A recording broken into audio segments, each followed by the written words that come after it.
Kapag huminto na ang mga trompeta, 7 anghel ang magbubuhos ng kanilang mga mangkok sa lupa.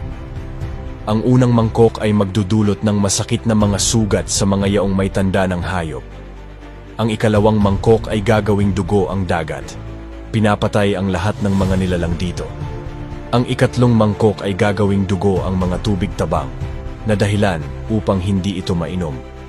Ang ikaapat na mangkok ay magpapatindi sa init ng araw, na sinusunog ang sangkatauhan. Ang ikalimang mangkok ay wawasak sa kaharian ng Antikristo at magdudulot ng pagdurusa sa mga tagasunod nito. Ang ika-6 na mangkok ay maghahanda para sa huling labanan sa pagitan ng Diyos at ni Satanas, kung saan ang sangkatauhan ay tatayo sa kadiliman at sa huli ay tatalunin ng Diyos. Ang ika-7 mangkoki ay magpapakawala ng ganap na kaguluhan, kasabay ng mga lindol at yelo. Kung handa kang tumayo sa panig ng Diyos at magsisi, Amen.